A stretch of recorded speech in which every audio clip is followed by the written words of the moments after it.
Hey guys, so this is the shop page on YouTube, S.R.S. Automotive.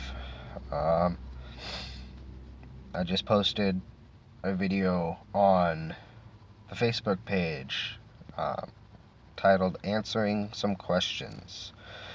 It was consisting of questions that I had gotten through the shop email about what I do and not charge to diagnose.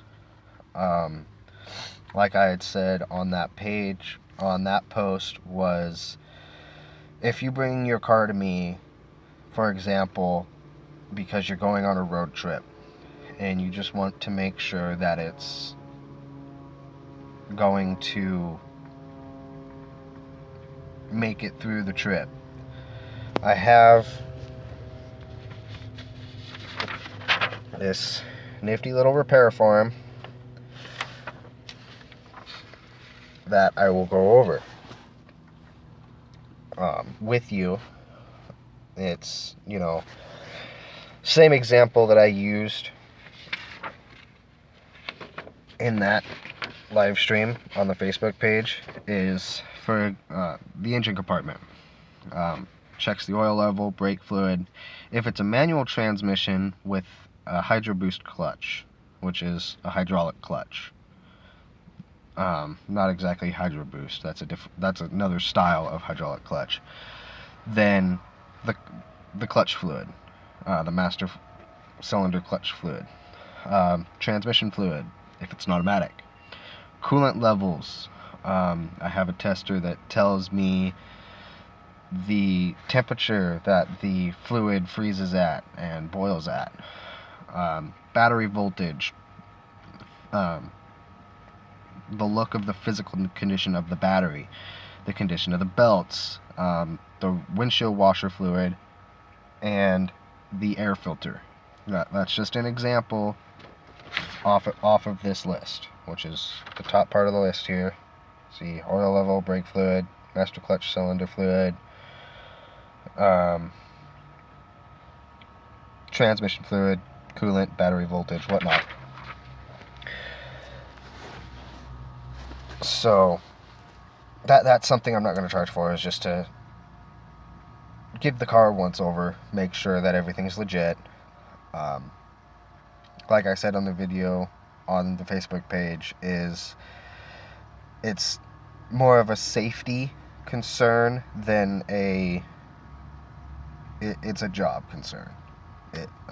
Your safety and the safety of myself and DJ, which is my shop manager. I'm the owner, he's the manager. Safety is number one priority. Whenever I even open the toolbox, gloves get put on, safety goggles get put on, and so forth. I'm sure you noticed my ring. If I'm working on electrical stuff, checking spark plug wires, making sure they got spark, that ring comes off, because it is a safety hazard to be working with electrical mechanisms and such with metal on your hands. It's not that I don't love my wife or anything that I want to hide my ring. It's a safety concern. I used to wear a necklace. I don't anymore, mainly because it was a long necklace. It came down past my sternum, basically. And I leaned over a vehicle one day, forgot I had my necklace on. It fell out of my shirt, got caught up in the fan. Luckily, it was just a piece of crap, $15 chain from Walmart, so it snapped and didn't pull me down into the engine bay.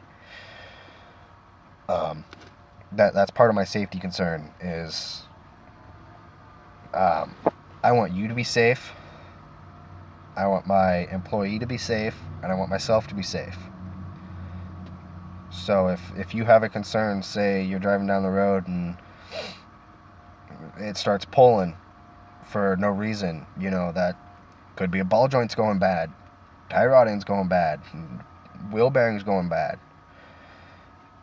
That's something I'm going to look at and make sure, if it needs to be fixed right away or not. Of course, all repairs are necessary, It just depends on how bad of condition it is in. But yeah, so I'm not going to charge just to look at your car, be like, hey, it's pulling to the right. I want to make sure, my wheel's not going to fall off. Make sure I don't have loose lug nuts, whatever. I just got a brand new torque wrench, so that way if, say you went to Les Schwab and you've drove 500 miles and they recommend that you torque your lug nuts after, a tire rotation after 500 miles. You don't want to go back to Les Schwab because they're so busy. I'm not going to charge to torque your lug nuts. I mean, that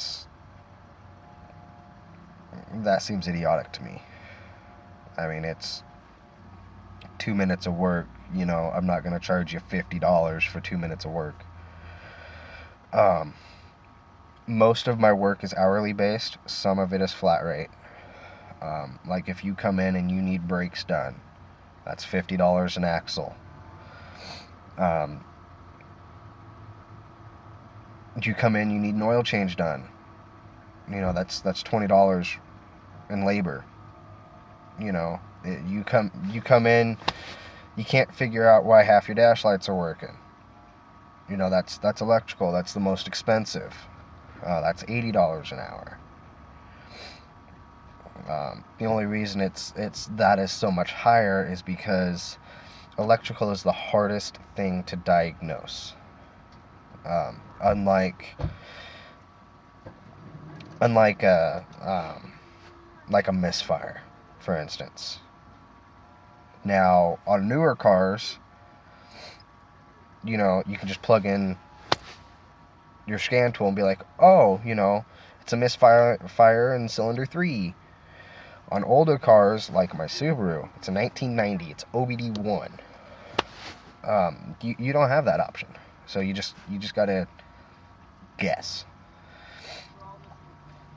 That's yes, that's separate from electrical, but still, that is engine mechanical. That's $60 an hour. But point being, electrical is so much harder to diagnose on the older vehicles because you can't just plug your scan tool in and be like, oh, O2 sensor on bank 2, sensor 2 is bad, which is post-cat, because sensor 1 is pre-cat. OBD1 doesn't have that option.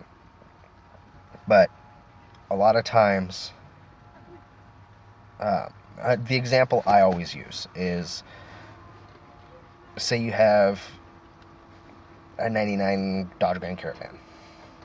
Okay. You bring it into me. My scan tool says that it's bank 2 sensor 1. Okay. Before I crawl under your car and pull that plug and be like, oh, it's fine, a lot of times the computer is fooled into thinking that it is that O2 sensor when it is really your mass airflow sensor. So you pull the airbox off, you spray out that O2 sensor with carb cleaner, let it dry, put it back on, clear the code, there you go, code's gone. And it wasn't even your O2 sensor. See, that's why electrical is so hard to diagnose. That's why I charge the most for electrical work. Now, if you come in just because you got a bad bulb, I'm not going to charge you to replace a light bulb. Not unless, I got to tear the fender off or something stupid like that. But, I mean, that's just my example. So, say you come in, I see, just driving around town, I see a lot of tail lights out. I'm one of those that pays attention when I see someone backing out. So if I see that you have a bad backup light, first of all, I'm going to let you know. And second, I'm going to offer to fix it for you.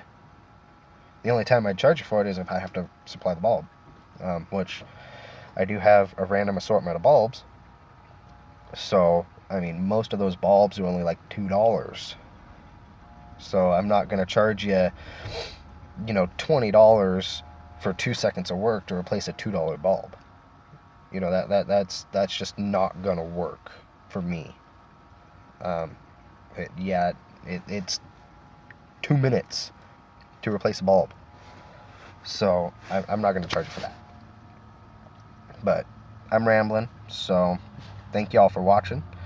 Drop a comment, subscribe if you'd like to see future videos. I am going to post videos of personal projects and projects that come into the shop. Random repairs, stuff like that. So keep an eye out. Let me know. Thanks.